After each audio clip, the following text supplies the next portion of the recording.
Shalom, shalom mes bien-aimés. Dans notre méditation de ce matin, toko prier. Alléluia. Merci papa to pambolo to kumisio to neto likombo na onangonga oyo na tiki partage le na kata maboko na yo masia mon frère na maboko na yo to baby signon sa boko na kombo na Yesu masia to lever le seul nom véritable de Jésus-Christ et Saint-Esprit doit contrôler la vie. Ce Père soit loué parce que tu nous as donné un sauveur Christ. Oh papa, lelo le biso Seigneur Jésus-Christ voilà si mama lo bana on peut kokisa. To bondo bongo na kombo na Yesu. Amen.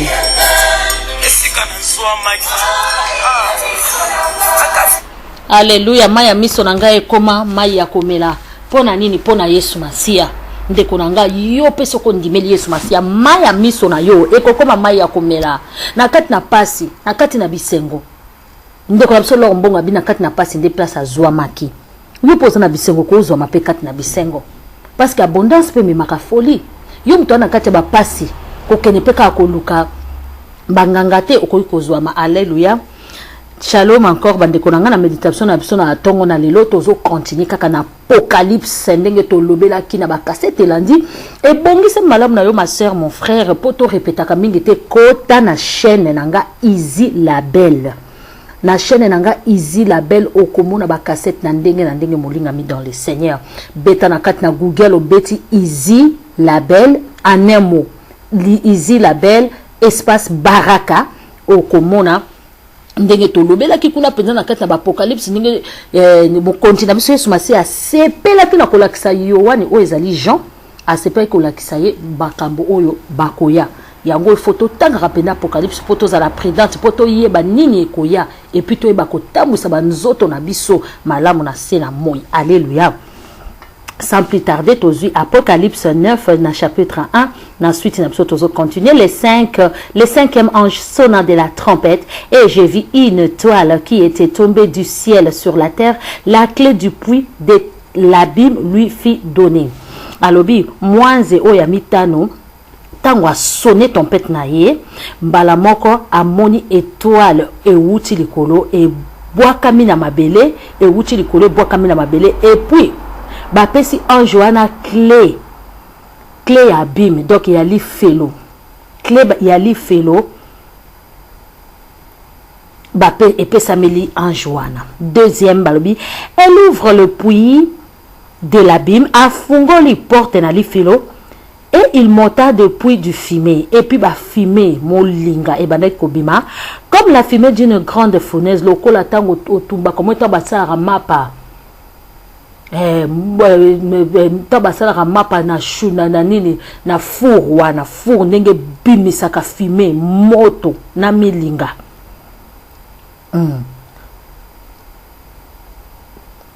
et le soleil et l'air firent obscurs par la fumée et puis par la fumée du puits et puis balobi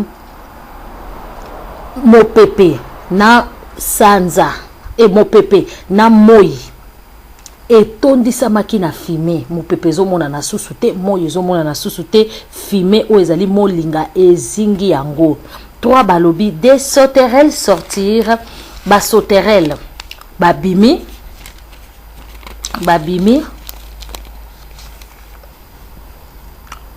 et avaler-le. Il sera amer à tes entrailles, mais dans ta bouche, il sera doux comme du miel. Alobi, ba sauterelle oyo, ba insecte o ba bimi, yo mela yango. Abina jambo, mela yango. Tango ja abina libumu na yo, erozala bololo. Na kati na libumu na yo. Mais, kasi,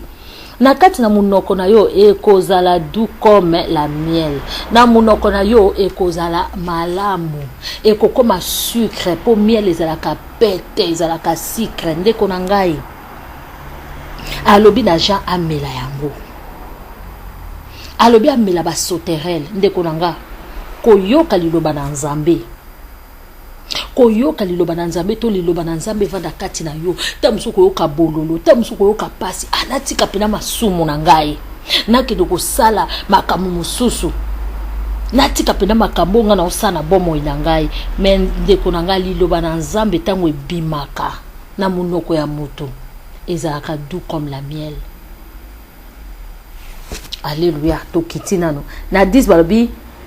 J'ai pris le petit livre de la main de l'ange et j'ai avalé. Il fut dans ma bouche doux comme du miel. Mais quand j'ai eu avalé, mes entrailles furent remplies d'amertume. Puis on me dit, il faut que tu prophétises de nouveau sur beaucoup de peuples, des nations et des langues et de rois. Alobi beaucoup na nzambe, beaucoup na mibeko, prophétie. Tango ba pesi yango. Tango azo li yango na monoko na ezalaki sukali comme miel. Azo tafuna maluba na nzambe. Ezaka toujours eleng. Mais tango komi na libumu na ye, ekomi bololo. Parce que liloba na nzambe, pope na nzambe apesa yo ngolu yango balobaka soko yoki liloba na ye. Il faut osenga pena molimo mo santo asunga yo po ndeko nanga po yo telema o ezekite maloba na nzambe. Okokoyo kano prophétie babi ndeko nanga ozotambola na kati na ekobotika, ozotambola na kati na milango tika, ozotambola na kati na péché tika, ozotambola na kati na moyibi tika. Oyoki prophétie. Oyoki yango bien mais pona ko salela tango ekokita na libumu na yo pona o ezekite yango ekomaka bololo ndeko nanga yango foko senga makasi na Saint-Esprit. Foko senga ka Saint-Esprit sunga biso ponde konanga mutu akobikisama na mapa te mutu akobikisama kana liloba nyonso ekobima na monoko na nzambe. Parole de Dieu, Bible o ezali prophétie mobimba.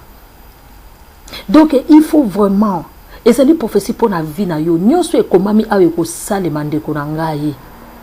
Oyo ja mona kezalaki bikamwa azomona makambo ekoya.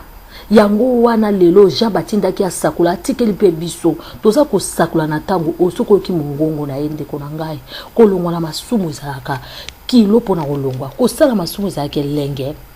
mais pona ko longwa na masumu zaka kilo ndeko langa tango nyonso yo muto ozo kokate ozo bana osala ndeni na pona komaneti bato na mususu baza ba santu te ndeko langa okoka ko bondela te tango lala ko koka kutute benga ka molimo santu na motema lobaka ka nzambe balobi ata munoko boko loba motema na yo zali nzambe ayoka na lie secret ko yoka yo bana ko bondela bana ko loba nzambe na na posa molimo santu esunganga na na posa nzambe na yeba ko mata na bondela rappel ko baninga na za rappel moi ça ma bondeli ser oya za ko partager na biso za pasteur te aza pe diacre ta za mutu te mais aza ser lokolanga pourquoi pas ngapena ko tema na partager lokola ye senga kana motema ata nzela nozo kende ata be kobwa nozo sala senga kana motema nzambe alongola yo ndeko na opeso témoignage moko boy na tindi mutu asala ngote. Mais azaki na mwasi moko boy papa na ina mama ni bakufa azaki orpheline alors abanaki komona moyen mususu te baninga bayebi komema ye babi te biso to kolakisa au place biso to zora mwa lipa ya kolia alors ba mema ki na nzela ya bondumba mwa mwasi wana koma ikosala bondumba mais mama na ina papa na vakufa balakisa ka nzambe abaneka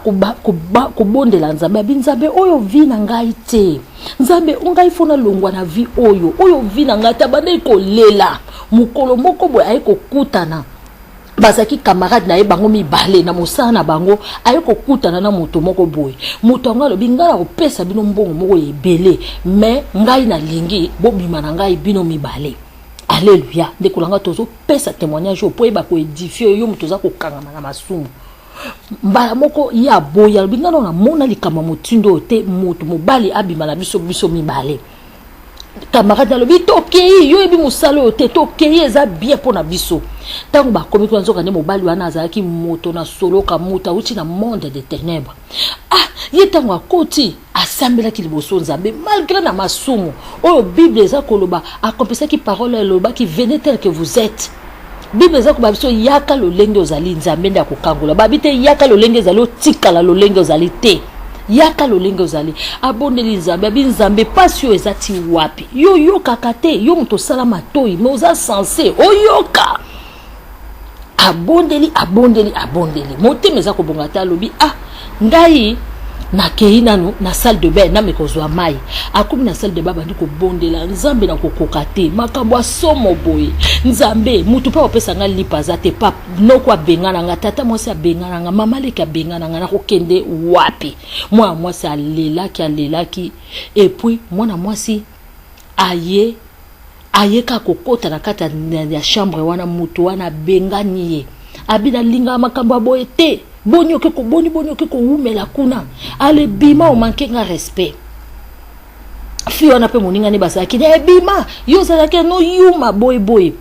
moi so na pas bimi azu aye bilamba ndo okima nzoka nde Jésus Christ abiki sake akoma na ndako na bango boy azela akoma epsika babanda ko vanda azela moninga azate ayoka communication moninga kufi banyoka na kati ya mbeto ezalaki scandale abikisama ki na loi et puis apesaki bomo ene na Seigneur Jésus Christ a témoigné ki alobi nzambe na ngai obikisi ngai obalobaka ta naza kotambola na vallée de l'ombre de la mort pango na open nzete na weza ko rasirenga et puis elenge mwasi wana atikalaki lisusu la même personne te ayaki ko comprendre nzambe na tangu na bapasi na ye abela ki nzambe lokwa ser lora uti koyemba awa na pasi na inde azwa makinde ko na ngai yo mutozo mona ke des situations oyo za nango situation libota no za nango yofo osala kindumba pole sababoti na yo fo ndeko nanga tala likama oyo moninga mwasi wana akutana kinango balobi liloba nzambe yowane awa ayoka ki liloba nzambe babi akende ko prophétiser pour na bato mosusu na minute aux gens azali susu te disciple à Jésus Christ ka ba partage autozo ça ka ba pasteur ba frère mosusu baza côté ya ba sœur baza ko lakisa eke ndeko nanga ngonge belemi na betaka c'était séjour de mort séjour de la mort ekozala kita ndeko nangai tango yango yo muto kokende na enlèvement te pona na ndenge enlèvement soki couture soki lobi ka tango yo ka liloba o soko tchemote bano libanga soki lobi na enlèvement ndeko nanga kanisa sort na yo kusuka wapi alléluia toke siko na chapitre 11 verset 1 na Apocalypse toujours. On me donna un rosseau semblable à une verge, en disant, lève-toi et mesure les temples de Dieu, l'autel et ceux qui y adorent. Mais les parvis extérieurs du temple, laissez-les de côté et ne le mesure pas, car il était donné aux nations et elles fouleront aux pieds la ville sainte pendant 42 mois. Je donnerai à mes 2 témoins le pouvoir de prophétiser, revêtus de sacs pendant 1260 jours. Ce sont les 2 oliviers et le 2 chandeliers qui se tiennent devant le Seigneur de la terre. Si quelqu'un veut leur faire du mal, du feu sort de leur bouche et dévore leurs ennemis. Et si quelqu'un veut leur faire du mal, il faut qu'il soit tué de cette manière. Ozomona nzamba zo en Apocalypse azo babso kaka mokolo na suka ndenge kozala na chapitre 11 balobi mai moko epesa melaki bango semblable ya fimbu et puis fimbu wana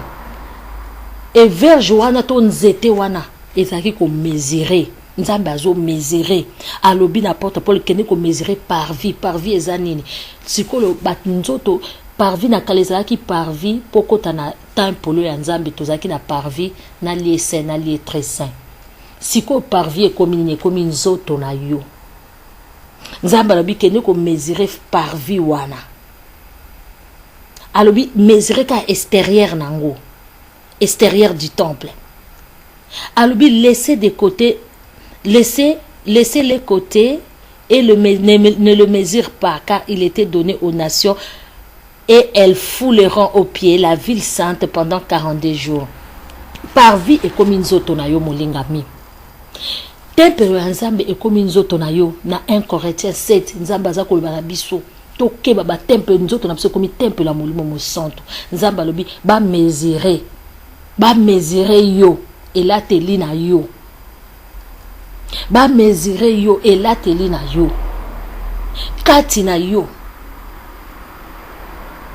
Est-ce que yo ozoko fouler parole de Dieu oza ko niata parole de Dieu parvis ozali liêtre senzoto na yo olatsa ngondenge nini osabia ngondenge nini? Est-ce que nzoto na yo pesa nzambe lokumu façon na yo ya kozala nzoto na yo pesa ngona prostitution nzamba za ko mesurer est-ce que poids na yo ekozala net au poids na yo ekozala tantôt ou plutôt ndeko na ngai nzoto wana oza ko betela ngotolo nzambe alobi ezali tempelo na ye kotika te nzoto na yo kitoko nzambe apesi yo emema yo na esambiselo. Alléluia. Ndeko nanga partage alelo yeka pona koloba ete mokolo na suka ekozala grave, mokolo na suka ezali ndeko na ngata mususu suka na yo ezali lelo ta mususu koto ozali avenue ozali ebembe ezali omoni moninga ndenga kufi akei wana eza suka na ye akola mukaka tina na résurrection et na résurrection kola mukane pona osambisama soki akei na Yesu Masia te ero aza na séjour de tourment oto mona kiso mutaibili solo na Bible Abraham azalaki na mobola riche azalaki na séjour ya tourment parce que enfer mutuna na quotité riche abandaki kozanga na mai ya komela omoni pasi ozomona lelo pasi ezali mama tikana te kanzoto langa na olia nini na komela nini o ya tourment séjour de mort eleki tourment koleka oyoza o lelo ozozanga lelo oza orpheline lelo oza orphelin lelo yo oza na moto te olobi ke lelo famille na bino nyonso ba pauvre moto ambongo azate epesa melio posa la mobulu me yebaka ke pasi wana eza moke pasi wana eza moke mama pasi wana eza moke papa pasi ya munene koya ezali tourment mais tout le monde a monté pour que ton âme repose en paix. Est-ce que il y a des gens qui âme na reposer en paix? Na beta ka sepe na likambo ko mama baraka pourquoi beta ka sepe na likambo ndeko na ngai eza pasi soki ba wa baraka ko isa biso makamba monaka nde vraiment ndeko na ngai nde tozalaka wana te mais Yesu Masia atiki que Saint-Esprit a révélé biso ba oyo que nini ekoya na kati na Bible pe komami séjour à tourment ezali ko kansaka ate enfer mais tourment ezali ozo mona tamu so bato pesa ba témoignage que ameka ki kokufa nzamba lakisi ye jaza ki motoko la biso soki nzamba lakisa ke na apocalypse pourquoi pas lakisa ki sert wana ozo boya kolanda témoignage na ye ndeko nanga kota na ba témoignage ba sert musu na YouTube tika kaka kotinda ba photo ya mabe na Facebook